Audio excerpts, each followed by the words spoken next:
दोस्तों एसएससी के रिगार्डिंग सबसे पहले आप इस बच्चे को सुने। सर मेरे बेसिकली दो डाउट्स है एसओएससी के फॉर्म को लेकर। सर ये दोनों डाउट्स ही आपको क्लियर करने हैं प्लीज। सर मेरा पहला डाउट ये है कि एसओएससी के फॉर्म को भरते वक्त हमने जो कैंपस प्रेफरेंसेस हर डोमेन के लिए डाले थे, क्या जैसे मैंने 3 डोमेन्स में फॉर्म फिल किया था, H 21st century, humanities and STEM. तो एच 21st का जो मेरा जो कैंपस प्रेफरेंस मैंने डाला था उनमें से एक सेंटर 19 था, उसी में मेरा एंट्रेंस एग्जाम का सेंटर पड़ा। ह्यूमैनिटीज में जो मैंने कैंपस प्रेफरेंस डाला था उनमें से एक सेक्टर 22 था द्वारका का, और एच 21st सेंचुरीज का द्वारका सेक्टर 19 में सेंटर पड़ा। ह्यूमैनिटीज का जो है मेरा एक कैंपस प्रेफरेंस में से एक द्वारका सेक्टर 22 था और उसी में सेंटर पड़ा। स्टेम का भी मेरा जो 3 कैंपसेस डाले थे उनमें से एक द्वारका सेक्टर 22 था, उसमें एंट्रेंस एग्जाम का सेंटर पड़ा। और मेरा एच 21st और ह्यूमैनिटीज दोनों के फर्स्ट राउंड में सिलेक्शन, दोनों के सेकंड राउंड में सिलेक्शन हो गया दोनों के। तो मतलब जो मेरा एच 21st सेंचुरी था उसका जो मेरा सेंटर पड़ा था वो पड़ा था मेरा द्वारका सेक्टर 5, जो कि मैंने जो कैंपस प्रेफरेंस डाले थे 3 उनमें से एक ये भी था द्वारका सेक्टर 5। और ह्यूमैनिटीज का मेरा अगेन पड़ा द्वारका सेक्टर 22, जो कि मेरे फर्स्ट राउंड का भी सेंटर था।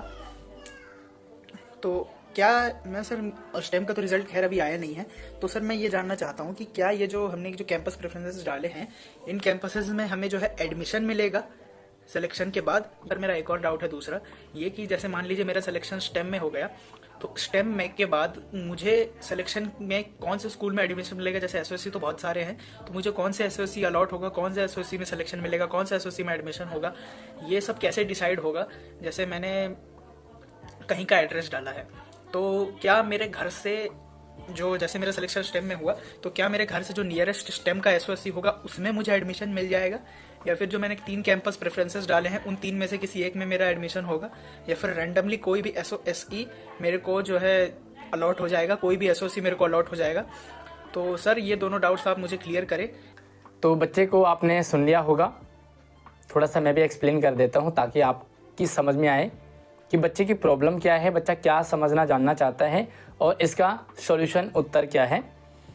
आप भी अगर आपका भी कोई सवाल डाउट रहता है तो आप मुझे इसी तरह से व्हाट्सएप पे छोटी सी वीडियो शेयर कर सकते हैं ताकि मैं आपके साथ वीडियो फॉर्मेट के साथ आपको मैं रिस्पॉन्ड कर पाऊँ। तो व्हाट्सएप नंबर, इंस्टाग्राम आईडी आपको इसी वीडियो के डिस्क्रिप्शन में मैंने दिया हुआ है। बच्चा जो है इसने 3 डोमेन में भरा था, 3 में से 2 में इसका रिजल्ट आ चुका है, स्टेम का रिजल्ट अभी आना बाकी है। एंड जिनमें बच्चे का रिजल्ट आ चुका है उन दोनों में बच्चा सेकेंड राउंड में जा चुका है, मतलब सेकेंड राउंड का एग्ज़ाम दे चुका है। अब हमारे पास फाइनल यानी कि रिजल्ट का वेट कर रहे हैं, चाहे आपने सेकेंड राउंड का दे दिया है या आप आर्म फोर्स या स्टेम का वेट कर रहे हो, आप फाइनल रिजल्ट का वेट कर रहे हैं। सवाल आपके मन में भी आ रहा होगा, जो बच्चे के मन में आया था कि आपको कौन सा स्कूल मिलेगा, कौन सा कैंपस मिलेगा। एक तो आपके नियर बाई, आपके घर के नज़दीक, क्योंकि हर डोमेन के काफ़ी सारे स्कूल्स हैं, कुछ आपके घर के नज़दीक होंगे, कुछ दूर होंगे। कुछ एसओएससी स्कूलों के बारे में आपने बहुत बढ़िया सुना होगा, तो कहीं कहीं आपने हो सकता है आपको सेटिस्फेक्शन ना हो रहा हो। तो सवाल फिर से वही है कि आपका एडमिशन यानी कि अगर आप फाइनल हो जाता है, आपका रिजल्ट अच्छा आ जाता है, आप सेकंड राउंड में भी क्वालिफाई हो जाते हैं, स्टेम का रिजल्ट आता है, आप क्वालिफाई हो जाते हैं, तो उसके बाद आपको रिजल्ट आने के बाद कौन सा स्कूल मिलेगा, कौन सा कैंपस मिलेगा। उससे पहले मैं आपको बता दूं, आपको रैंडमली कुछ स्कूल दिए जाएंगे। रिजल्ट आने के बाद आपको डॉक्यूमेंट वेरिफिकेशन वहाँ पर करना है। मान लीजिए आपको कोई भी स्कूल दे दिया, आपका रिजल्ट आ गया, आप सेलेक्ट हो गए स्टेम में या 21st में, जो भी कुछ है, जो भी आपने भरा है, तो फिर आपको डॉक्यूमेंट वेरिफिकेशन के लिए एक कोई वेन्यू दी जाती है।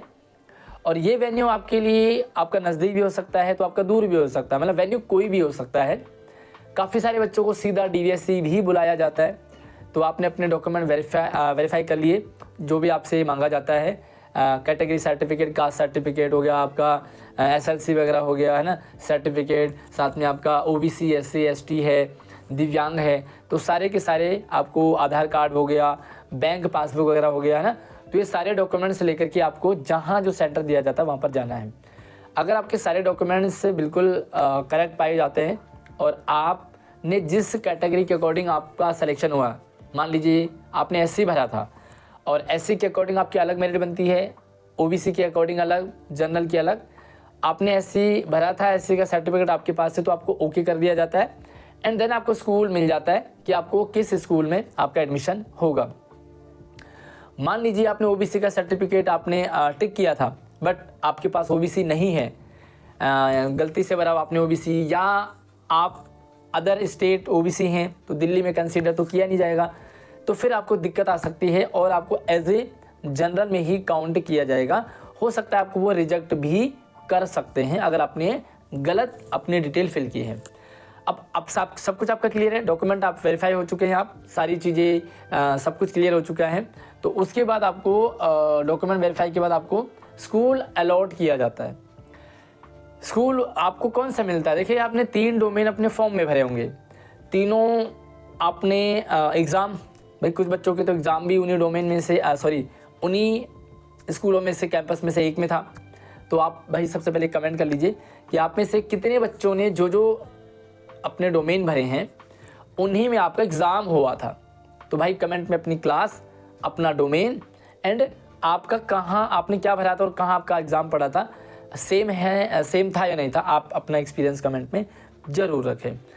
देखिए, एग्ज़ाम आपका कहीं भी हो सकता है जहाँ पे सीटें मतलब स्कूल के अकॉर्डिंग है ना, क्योंकि कई क्या हो जाता है कि ज़रूरी नहीं है कि आपका एसएससी स्कूल में ही आपका एग्ज़ाम हो। नॉर्मल जो आपके डीओई के गवर्नमेंट स्कूल है वहाँ पर भी एग्ज़ाम थे, तो वो तो डीओई का स्कूल एसएससी का स्कूल नहीं है। तो एग्ज़ाम मैटर नहीं करता है, आपका एग्ज़ाम कहीं भी हो सकता है। यस, जो बच्चे ने कहा कि मतलब रैंडमली आपको स्कूल दे दिया एग्ज़ाम के लिए और वो भाई किस्मत वाली बात है, जो आपने भरा था उसी में आपका नाम भी आ गया, मतलब एग्ज़ाम हो गया, तो ये आपके लिए अच्छा है। बट आपका जो रिजल्ट आने के बाद, सिलेक्शन होने के बाद, अब आपको कौन सा स्कूल मिलेगा? देखिए, आपने 3 भरे हैं। सबसे पहले आपको फर्स्ट वाले में स्कूल मिलता है। आपका एड्रेस फिलहाल एसएससी नहीं जानता है ना, आपने एड्रेस डाला है बट एड्रेस को कम देखते हैं, आपने कौन सा चूज़ किया है ये ज़्यादा देखा जाता है। तो सबसे पहले ये देखा जाता है कि भाई फर्स्ट में आपका जो स्कूल आपने भरा है उसमें कर देते हैं। फर्स्ट में नहीं हो पाता है, मान लीजिए भाई आपने भी उसी फर्स्ट में भरा है और बहुत सारे बच्चों ने उसी स्कूल के लिए भर दिया, तो भाई सबका एडमिशन तो होगा नहीं, क्योंकि हर स्कूल की सीटें लिमिटेड है। तो फिर आपका सेकंड प्रेफरेंस देखा जाता है, उसमें भी अगर आपको प्रॉब्लम आती है तो थर्ड देखा जाता है। फर्स्ट सेकंड थर्ड में भी अगर आप नहीं आपका आता है तो फिर आपको आपके घर के नज़दीक या आपको रैंडमली कहीं भी दे दिया जा सकता है। इसमें कैसे देखा जाता है कि किन किन बच्चों का आएगा? तो इसमें सबसे जो मेन क्राइटेरिया है वो है आपका मार्क्स, यानी कि आपके कितने मार्क्स आते हैं, और कट ऑफ में अगर आपके अच्छे मार्क्स आते हैं तो फर्स्ट चूज़ वाला ही आपको मिल जाएगा और मिल जाता है। अगर आपके अच्छे मार्क्स नहीं आए तो फिर आपको कहीं भी वो पटक देंगे। हालांकि स्कूल आपको इधर उधर और दूर मिलने के बाद भी स्कूल चेंज, कैंपस चेंज हो जाता है। मैंने कई बच्चों को पिछली बार गाइड किया था कि कैसे आपको स्कूल चेंज करना है, कैंपस चेंज करना है। तो हर किसी का नहीं होता, लेकिन मैंने आपको ट्रिक और लॉजिक शेयर किया था। अगर आप भी हमारे साथ लगातार जुड़े रहना चाहते हैं और आप अपनी जो भी प्रॉब्लम्स हैं, जो भी डाउट्स हैं वो मुझ तक शेयर करना चाहते हैं, तो प्लीज़ आप कॉल बिल्कुल ना करें, लेकिन व्हाट्सअप नंबर या इंस्टाग्राम पे आप शॉर्ट वीडियो जो भी है शॉर्ट में अपनी डिटेल के साथ में आप मुझे शेयर कर देंगे वीडियो, तो मैं आपको इस वीडियो के अकॉर्डिंग आपको मैं सेम रिप्लाई कर दूंगा, है ना। तो शेयरिंग कर दो इस वीडियो को और अगली वीडियो में मिलते हैं, तब तक आप अपना ख्याल रखिए। जय हिंद।